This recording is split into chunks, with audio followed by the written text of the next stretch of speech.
उस glass door को देखते ही हूर अपने मन में ही सोचती है, वाह, वो ग्लास का डोर कितना बड़ा और प्यारा है ना। उस होटल के दरवाजे से भी बड़ा जहाँ हूर काम के लिए गई थी। सबसे पहले होटल में जहाँ से हूर को 2 वॉचमैन ने बाहर निकाल दिया था। मतलब ये भी वैसा ही एक बड़ा सा होटल है। हूर ने उस दिन देखा था कि वो कितना प्यारा था अंदर से। ये तो उससे कहीं ज़्यादा बड़ा और खूबसूरत होगा। हूर को जाना है अंदर। तभी हूर आदित्य का हाथ पकड़कर उसे हिलाते हुए उससे कहती है, आप चलो ना अंदर, हूर को जाना है। आदित्य हूर से कुछ कहता उससे पहले ही उसका फ़ोन बजने लगता है। तो वो अपना फ़ोन उठाता है और बात करने लगता है, क्योंकि शायद ये फ़ोन कॉल उसके लिए थोड़ा ज़रूरी था। इसलिए उसके फेस एक्सप्रेशन भी चेंज हो गए थे।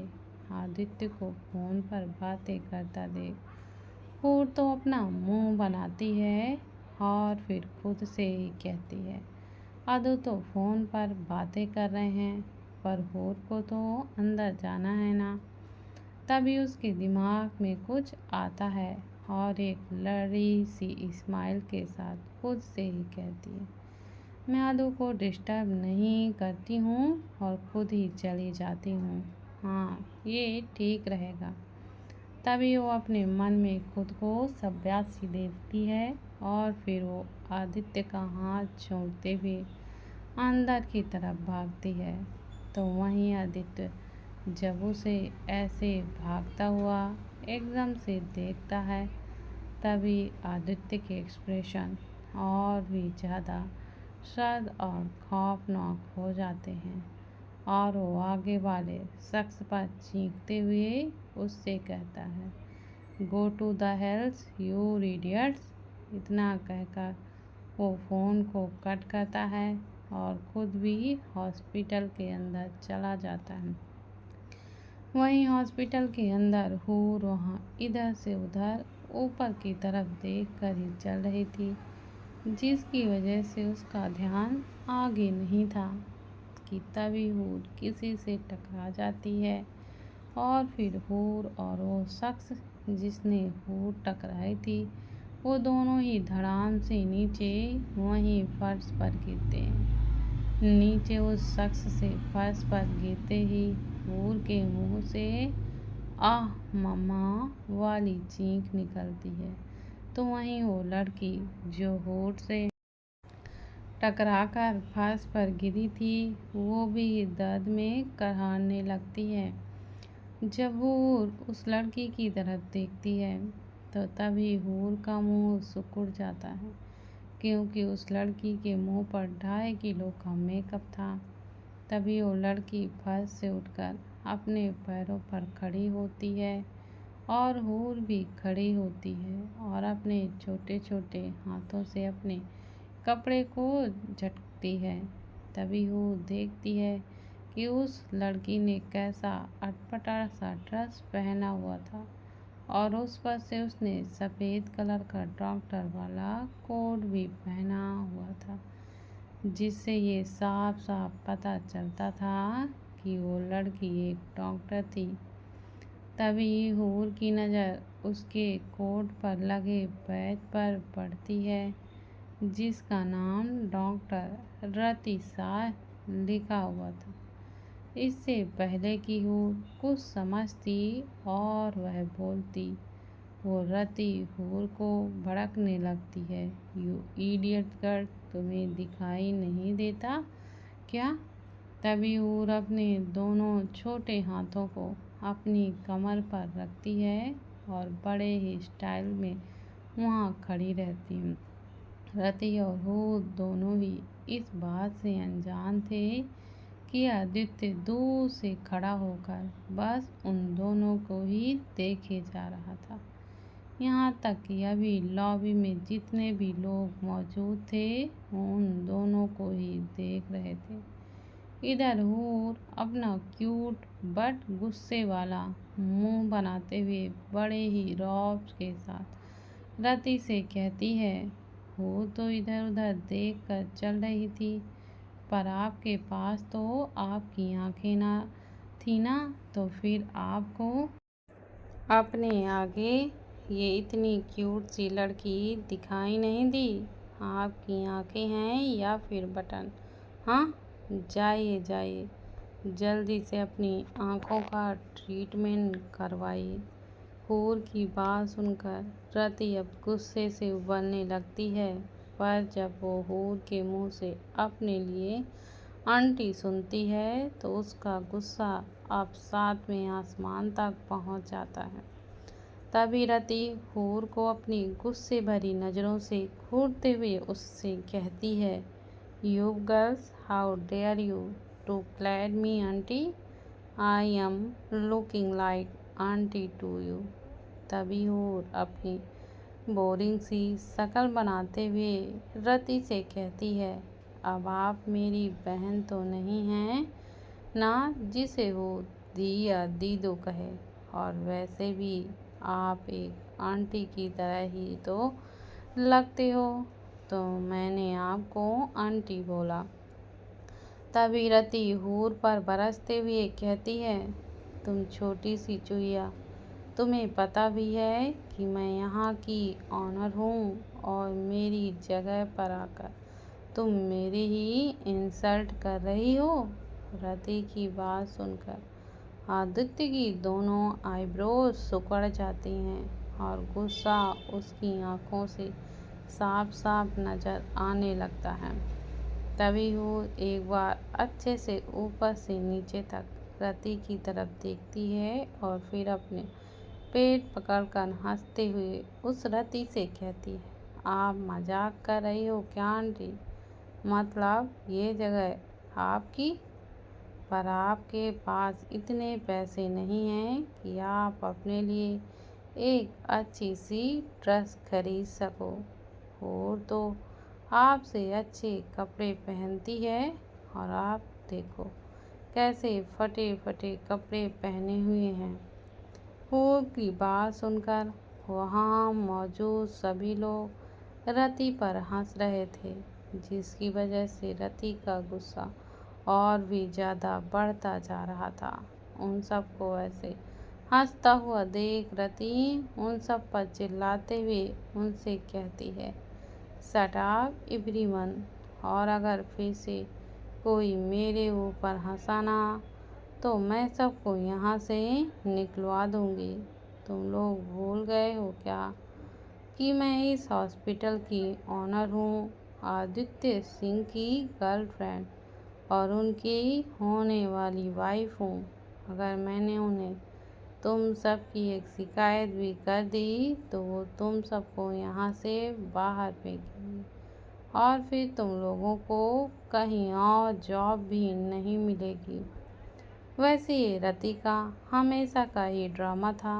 वो सबको ये बताती फिरती थी कि वो आदित्य की गर्लफ्रेंड और उसकी होने वाली वाइफ है, पर पहले तो यहाँ कोई ये बात मानने के लिए तैयार ही नहीं था। पर रति हमेशा ही सबको डराती थी, और धीरे धीरे करके सब उसकी बातों पर यकीन भी करने लगे, सिवाय अर्जुन के, क्योंकि उसे पता था कि उसका दोस्त रति जैसे छिपकली के प्यार में कभी भी नहीं पड़ेगा।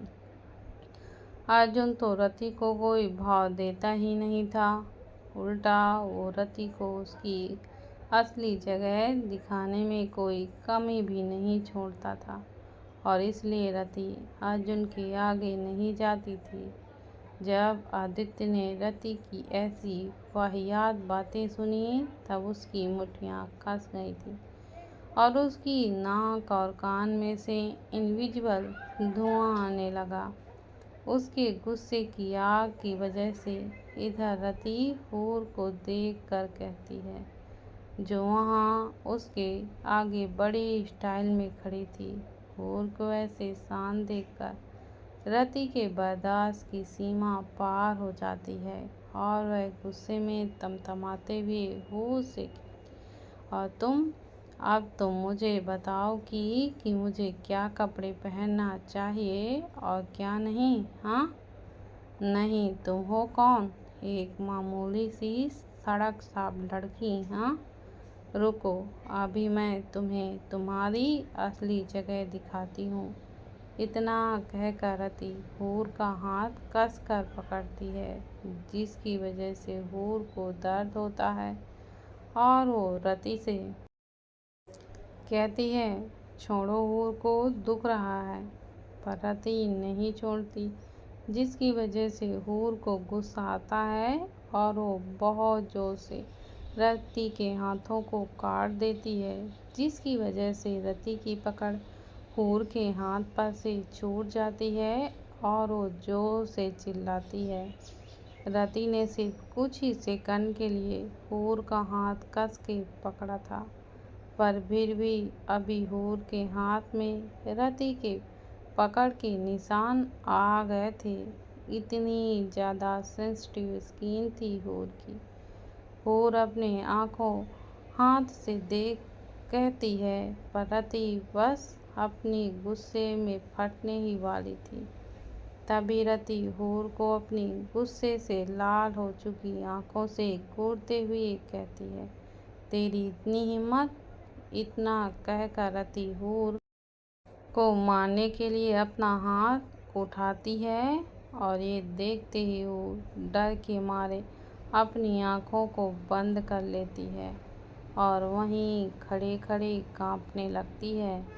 पर तभी हूर को एक जोरदार आवाज़ आती है, जिसकी वजह से वो झट से अपनी आंखों को खोलती है और देखती है कि उसके आगे आदित्य खड़ा था और वो रति अपना एक गाल पकड़े फर्श पर गिरी हुई थी। ये सब देखकर हूर को समझने में बिल्कुल भी देर नहीं लगती कि आदित्य ने रति को एक जोरदार थप्पड़ मारा था और उसकी वजह से आदित्य की पांचों उंगलियों की छाप रति के गाल पर दिख रही थी। यहाँ तक कि उसके होंठों के किनारों से अभी खून भी निकल रहा था और वो दर्द की वजह से रो भी रही थी। आदित्य को अपने आगे देखकर हूर झट से उसे पीछे से हक कर लेती है और हूर को आदित्य को हक करता देखकर सबको इस बात का अब डर लगने लगा था कि आदित्य हूर के साथ भी कुछ बुरा करेगा। तभी आदित्य पीछे मुड़ते हुए डरी सहमी सी हूर को अपनी बाहों में लेता है और बार बार उसके माथे को किस करता है। ये नज़ारा देखकर वहाँ मौजूद सबको और रति को भी एक बड़ा सा सदमा लगता है। तभी आदित्य हूर के चेहरे को अपने हाथों में थामते हुए उससे पूछता है, एंजल, आप ठीक तो हो ना? आपको कहीं लगी? दिखाओ तो मुझे। आदित्य किसी पागलों की तरह हूर के हाथ पैर देखता है और तभी उसे हूर के हाथ में पड़ा हुआ निशान दिखता है तो रति की टाइट पकड़ की वजह से हुआ था। उस निशान को देखते ही आदित्य अपने रौद्र रूप में आ जाता है और फिर रति की तरफ बढ़ते हुए अपनी मुट्ठियों को उसके बाल पकड़ता है और फिर गुस्से में अपने दांतों को पीसते हुए अपनी बहुत ही ज़्यादा डरावनी आवाज़ में उससे कहता है, तुमने हाथ कैसे लगाया उसे? और उसे हाथ लगाने की, उस पर हाथ उठाने की इजाज़त तुम्हें किसने दी है, बोलो। तभी आदित्य उस रति को उसके बाल पकड़कर उसके पैरों पर खड़ा करता है, फिर उससे पूछता है, हाँ, और क्या बोल रही थी तुम कि तुम मेरी आदित्य वीर सिंह की गर्लफ्रेंड और होने वाली वाइफ हो? हाँ ना? एक बार अपने आप को मिरर में देखा नहीं क्या? कहाँ तुम और कहाँ मैं? मेरा टेस्ट इतना घटिया नहीं है जो मैं तुम जैसी सेल्फिश और माइंड लड़कियों को अपने लिए सिलेक्ट करूं। अभी इतने बुरे दिन भी नहीं आए मेरे। बहुत उछल रही हो ना? रुको, मैं अभी तुम्हारा उछलना बंद करता हूँ। पर उसके पहले तुमने जो गलती की है मेरी बेबी एंजल को हर्ट करके, उसकी पनिशमेंट तो तुम्हें मिलनी ही चाहिए ना। आदित्य की बातें सुनकर रति डर के मारे वहीं जम सी जाती है और वहाँ की सबका भी वही हाल होता है। आदित्य इस वक्त साक्षात महादेव का दूसरा ही रूप था, जिसे अगर एक बार गुस्सा आ गया तो वो सब कुछ तबाह करने के बाद ही शांत होता था। आदित्य वीर सिंह गुस्से में पूरा अपना रौद्र रूप ले लेता था और फिर क्या था, सब विनाश ही विनाश। आदित्य नाम के तूफान की वजह से वहाँ सब लोग हिले हुए थे कि तभी बाहर से कोई हॉस्पिटल के अंदर आता है और अंदर का नज़ारा देखकर उसकी आंखें बड़ी बड़ी हो जाती हैं। ये कोई और नहीं, अर्जुन ही था, जो अभी अभी हॉस्पिटल में एंटर हुआ था। पर जब उसकी नज़र आदित्य पर पड़ती है तो अर्जुन आदित्य का गुस्से से लाल हुए चेहरे को देखकर झट से ही समझ जाता है कि यहाँ कुछ तो गड़बड़ और बड़ा और भयानक हुआ है या फिर होने वाला है। तभी अर्जुन दौड़ते हुए आदित्य की तरफ आता है और फिर गुस्से में कांपते हुए आदित्य के कंधे पर अपना हाथ रखते हुए उससे पूछता है, आदित्य क्या हुआ यार, और तू इतने गुस्से में क्यों है? तभी अर्जुन रति को अपनी नफरत भरी नज़रों से घूरते हुए आदित्य से कहता है, इसने कुछ किया क्या? तभी आदित्य सबसे पहले अर्जुन की तरफ देखता है और फिर उसकी नज़र हूर पर पड़ती है, जो इस वक्त वहाँ डरी सहमी सी खड़ी थी। तभी आदित्य बिना किसी इमोशंस के हूर की तरफ इशारा करते हुए उसे अपनी सर्द आवाज़ में कहता है, Arjun go and hug her, make sure she would be not be unable to see her. इतना सा भी नहीं, वरना मैं तेरी आंखें फोड़ दूंगा, तो याद रख। आदित्य की बात सुनकर अर्जुन भी काफ़ी डर गया था, तो बिना कोई बहस किए चुपचाप जैसा आदित्य ने उससे कहा वैसा ही उस करता।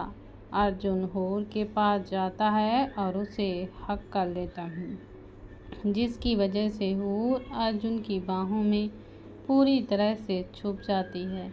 जब आदित्य को इस बात का यकीन होता है कि हूर अभी कुछ भी नहीं देख पाएगी, तभी आदित्य बिना कुछ सोचे समझे रति का सिर वहाँ के एक पिलर से दे मारता है, जिसकी वजह से रति के सिर से खून निकलने लगता है और उसी के साथ उसकी एक चीख भी निकलती है। तभी आदित्य अपने गार्ड को बुलाता है और जब वो लोग वहाँ आते हैं तभी आदित्य रति को नीचे फर्श पर पुश करता है और गार्ड से कहता है, throw this seat out my hospital now. Aditya की इतनी ऊंची और भयानक आवाज़ सुनकर सबके हाथ पैर ठंडे पड़ने लगते हैं। तभी आदित्य स्टाफ की तरफ देखते हुए अपनी रूड भरी आवाज़ में उनसे कहता है, आप लोगों को कोई काम नहीं है क्या? Go back to your work. Aditya का ऑर्डर सुनते ही सबके सब वहाँ से ऐसे गायब होते हैं जैसे उनके पीछे उनकी मौत पड़ी हो। उन सब के वहाँ से जाने के बाद आदित्य अर्जुन के पास आता है, जो अभी भी वहीं हूर को अपनी बाहों में लिए हुए खड़ा था। तभी अर्जुन आदित्य को अपने पास देखकर धीरे से हूर को छोड़ता है और जैसे ही अर्जुन उसे छोड़ता है, आदित्य हूर को अपनी बाहों में ले लेता है और हूर भी डर के मारे उससे चिपक जाती है। हूर बहुत छोटी सी थी, बिल्कुल किसी 10 साल के बच्चे की तरह, तो आदित्य उसे बहुत आसानी से उठा सकता था। हूर अपने हाथों को आदित्य के गले में लॉक कर देती है और उसके पैर आदित्य की कमर से लिपटे हुए थे, यहाँ तक कि हूर अपने चेहरे को भी आदित्य के गर्दन पर छिपा सी लेती है। तभी आदित्य हूर के बालों को अपने हाथों से सहलाते हुए अपनी थोड़ी सी नरम आवाज़ में हूर से कहता है, चुप, डरना नहीं एंजल। देखिए, अदू है ना आपके साथ, तो डरना बिल्कुल भी नहीं। हूर कुछ नहीं कहती, बस और कस के आदित्य को हक कर लेती है। तभी आदित्य की नज़र अर्जुन पर पड़ती है, जिसे इस वक्त 440 वाट का बहुत बड़ा झटका लगा था। लगेगा भी क्यों नहीं, जब लड़कियों से दूर भागने वाला लड़का आज खुद एक लड़की को अपने गले लगाए हुए था और उससे इतने प्यार में बात भी कर रहा था। तभी आदित्य अर्जुन की तरफ देखते हुए अपनी सर्द आवाज़ में उससे कहता है, चल मेरे साथ, तुझे तेरे सारे सवालों के जवाब मिल जाएंगे जो तुझे मुझसे पूछना है। अर्जुन किसी खोए हुए पपी की तरह अपना सिर हिलाता है और फिर आदित्य के पीछे पीछे उसकी प्राइवेट लिफ्ट में चला जाता है। लिफ्ट सीधे 32वें फ्लोर पर आकर रुकती है, जहां आदित्य का केबिन था। लिफ्ट से बाहर आते ही आदित्य सीधा अपने केबिन में आता है और फिर हूर को अपने प्राइवेट रूम में लेकर आता है। अर्जुन भी उनके साथ था और बस उन्हें ही देख रहा था। तभी आदित्य हूर को बेड पर बैठाता है और फिर उससे कहता है, एंजल, आप पहले प्लीज़ थोड़ा सा पानी पी लीजिए। आदित्य हूर को पानी पिलाता है और फिर अर्जुन की तरफ देखकर उससे कहता है, अर्जुन, फर्स्ट एंड लाना जल्दी। अर्जुन अपना सिर हिलाता है और फिर आदित्य को फर्स्ट एंड बॉक्स दे देता है। आदित्य उस बॉक्स को ऑयलमेंट लेता है और फिर उसे हूर के हाथों पर लगाता है, पर जैसे ही ऑयलमेंट हूर के हाथ को टच करता है, वैसे ही हूर की सिसकी निकल जाती है, जिसे सुनकर आदित्य को भी तकलीफ होने लगती है। तभी आदित्य हूर की तरफ देख कर उससे कहता है, एंजल, कुछ नहीं हुआ है, देखिए ये अभी ठीक हो जाएगा। पर आप तो अदू और मम्मा की ब्रेव गर्ल हो ना। हूर अपना सिर हिला देती है और आदित्य हूर की चोट पर फूंक मारता है। ऑइंटमेंट लगाने के बाद आदित्य हूर के कानों में अपने ईयरबड्स डाल देता है और फिर अपने फ़ोन में एक मूवी लगाकर अपना फ़ोन हूर को देते हुए कहता है, आप ये मूवी देखिए, तब तक अदू इनसे कुछ बात करते हैं। Okay angel. हूर क्यूटली आदित्य को हाँ बोल देती है और फिर आदित्य के फ़ोन में प्रिंसेस मूवी देखने लगती है। आदित्य एक बार हूर की तरफ देखकर उसके माथे पर किस करता है और फिर अर्जुन के साथ बेड से थोड़ा दूर सोफे पर जाकर बैठ जाता है। आदित्य बिना कोई समय गंवाए अर्जुन को सब कुछ सच सच बताता है और ये भी बताता है कि वो हूर से प्यार करने लगा है। आदित्य की बातें सुनने के बाद अर्जुन को एक पल के लिए अपने कानों पर यकीन ही नहीं होता, पर जब वो अपने सदमे वाली दुनिया से बाहर आता है तभी उसे उस मासूम सी बच्ची के लिए बहुत ही ज़्यादा बुरा लगता है। वहीं दूसरी तरफ इस बात की खुशी भी होती है कि उसके साथ अभी आदित्य और बाकी सब यूवी, आयु और नील भी हैं। अर्जुन हूर की तरफ देखता है जो अभी उस मूवी की वजह से खुलकर हंस रही थी। तभी अर्जुन आदित्य की तरफ देखता है और फिर एक छोटी सी स्माइल के साथ उससे कहता है, तू इसमें अकेला नहीं है अदू, अब हम भी तेरे साथ हैं। She is like a baby sister to मी।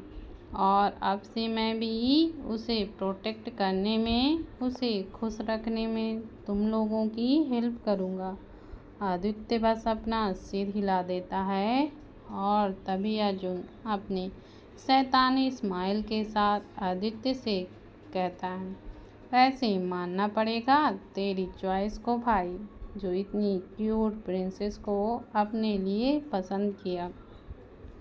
तभी आदित्य अपनी आंखों को घुमाते हुए अर्जुन से कहता है, वैसे भी मुझे ऐसी वैसी कोई चीज़ें पसंद नहीं आती, पर ये तो मेरी ज़िंदगी है। इस पर अर्जुन हंसते हुए आदित्य से कहता है, हाँ हाँ बाबा, वैसे जो तूने मुझे बताया उसके बाद मैं भी तेरी बात से सहमत हूँ कि उसे बहुत ज़्यादा देखभाल की ज़रूरत है। एक छोटी सी 17 साल की बच्ची और उसके साथ इतना सब कुछ। उसके एज के बच्चे थोड़ा सा टॉर्चर भी सह लेते हैं ना, तो उनके डिप्रेशन में जाने के चांसेस बढ़ जाते हैं, क्योंकि इस वक्त उनके बॉडी के साथ साथ उनके इमोशंस भी चेंज होने लगते हैं। इस एज में बहुत ज़्यादा खतरा रहता है अदू। इस बच्ची के साथ सिर्फ टॉर्चर ही नहीं हुए हैं, पर उसके साथ तो वो सब भी हुआ है जो एक 25 से 30 साल की एज के एटलीस्ट गर्ल के साथ भी होता है। तो वो भी एक बहुत सीरियस और कभी ना भूलने वाला सबसे भयानक सपना बन जाता है। वो तो फिर भी एक बच्ची है। हम सच में इस बात का अंदाज़ा नहीं लगा सकते कि उस मासूम पर इस वक्त क्या बीत रही होगी। भले ही वो अभी हंस रही है, पर यह बात इतनी आसानी से उसके दिमाग से नहीं निकलेगी, और जब भी उसे वो सब याद आएगा तब वो फिर से टूटेगी और बहुत ही ज़्यादा टूटेगी। अर्जुन की बात सुनकर आदित्य अपनी गुस्से भरी लाल आंखों से उसकी तरफ देखते हुए उससे कहता है, नहीं, मैं उसे टूटने नहीं दूंगा। मैं हर एक पल उसके साथ रहूँगा। मुझे किसी से कोई भी लेना देना नहीं है, पर मुझे मेरी एंजल सही सलामत चाहिए, और जब तक मैं हूँ उसे कुछ भी नहीं होने दूंगा। अगर किसी ने मुझसे मेरी एंजल को छीनने की कोशिश भी की तो मैं उसे ऐसी मौत दूंगा कि देखने वालों की रूह तक कांप जाएगी। मेरी एंजल सिर्फ मेरी है और उस पर किसी और का कोई भी हक नहीं है। आदित्य को ऐसे देखकर अर्जुन आदित्य को शांत कराते हुए उससे कहता है, अदू रिलैक्स यार, कोई तुझसे तेरी एंजल नहीं लेगा। और मुझे एक बात बता कि किस में इतनी हिम्मत है कि वो खूंखार शेर के पिंजरे में हाथ डालकर खुद अपनी ही मौत को न्योता दे। हूर तुझसे कभी दूर नहीं जाएगी और ना ही हम कभी ऐसा होने देंगे। आदित्य हूर की तरफ देखता है और फिर अर्जुन से कहता है, अर्जुन चेक कर कि निधि हॉस्पिटल आई या फिर नहीं। आदित्य की बात सुनकर अर्जुन कहता है, निधि, पर वो तो मुंबई से बाहर है ना।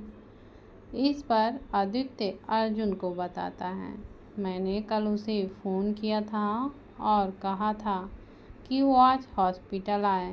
मुझे एंजल का चेकअप करवाना है। I don't know but I am having this god feeling that her वेनिया is bloody damaged which will be not good for her at the so we need to checked। Aditya की बातों को सुनकर अर्जुन अपना सिर हिलाता है और फिर अपना फ़ोन निकालकर निधि को कॉल करता है। निधि एक गायनोकोलॉजिस्ट थी। आदित्य हूर की तरफ जाता है जो वहाँ मूवी देख रही थी। तभी अर्जुन उसके पास आते हुए आदित्य से कहता है, अदू चल, निधि उसके केबिन में ही है। आदित्य अपना सर हिलाते हुए हूर के हाथ से फ़ोन लेता है और हूर के कानों से एयरबड्स भी निकाल देता है। तभी हूर आदित्य की तरफ देखते हुए उससे कहती है, आपने फ़ोन क्यों ले लिया? हूर को वो प्रिंसेस मूवी देखनी थी ना। तभी आदित्य हूर का हाथ पकड़ते हुए उससे कहता है, एंजल आप ये मूवी बाद में देख लेना, अभी मुझे आपको कहीं पर लेकर जाना है। पर उससे पहले आदित्य अर्जुन की तरफ इशारा करते हुए हूर से कहता है, आप इनसे मिलिए, ये अर्जुन हैं मेरे फ्रेंड। हूर अर्जुन की तरफ देखती है और फिर एक छोटी सी स्माइल के साथ उससे कहती है, हेलो अर्जुन भाई, मैं हूर हूँ। तभी अर्जुन हूर के पास आते हुए धीरे से हूर के गाल को खींचता है और अपनी एक स्माइल के साथ हूर से कहता है, हाय क्यूटी पाई, आप तो बहुत ही ज़्यादा सुंदर हो, बिल्कुल एक परी की तरह। तभी हूर अपनी बड़ी सी स्माइल के साथ अर्जुन से कहती है, थैंक यू अर्जुन भाई। तभी आदित्य हूर के बालों को ठीक करते हुए उससे कहता है, एंजल आप अपने अर्जुन भाई से बाद में बात कर लेना, अभी चलिए।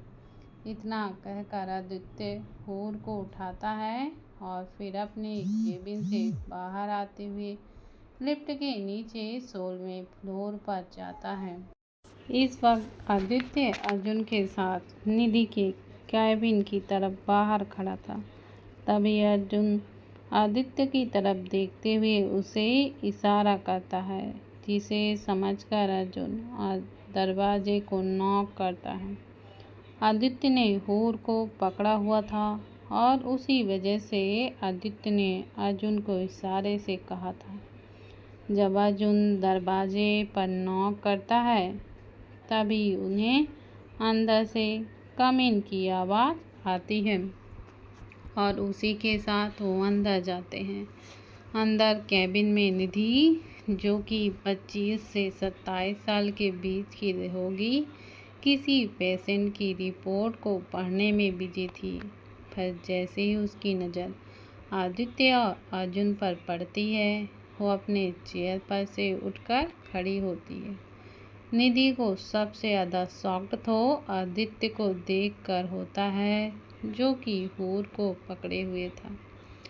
अर्जुन की तरह बेचारी निधि को भी एक झटका लगा था, पर तभी वो अपनी शॉकिंग स्टेज को बाजू में रखते हुए आदित्य से पूछती है, सर आप यहाँ?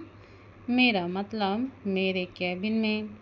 तभी आदित्य निधि की तरफ देखते हुए उससे कहता है, हाँ जस्ट गिव ए मिनट। निधि हाँ में अपना सर हिलाती है और तभी आदित्य हूर को वहाँ मौजूद बेड पर बिठाता है और फिर हूर के चेहरे को अपने हाथों में लेते हुए अपनी चिंता भरी आवाज़ में उससे पूछता है, एंजल आपको आपकी टमी और प्राइवेट पार्ट में बहुत पेन हो रहा है ना? आदित्य की बात सुनकर हूर की आंखों में पानी आ जाता है और वो अपना सिर हिलाते हुए अपनी रुआसी सी आवाज़ में आदित्य से कहती है, हाँ दो, हूर को अभी भी दर्द हो रहा है।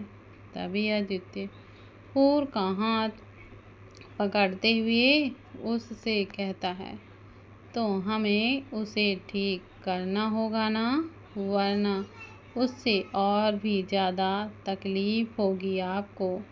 तो इसलिए वो दीदी आपको अब चेक करेंगी। दोस्तों, अगर आपको कहानी अच्छी लगती है तो प्लीज़ दोस्तों ज़्यादा से ज़्यादा शेयर और सब्सक्राइब करना मत भूलिएगा। धन्यवाद दोस्तों।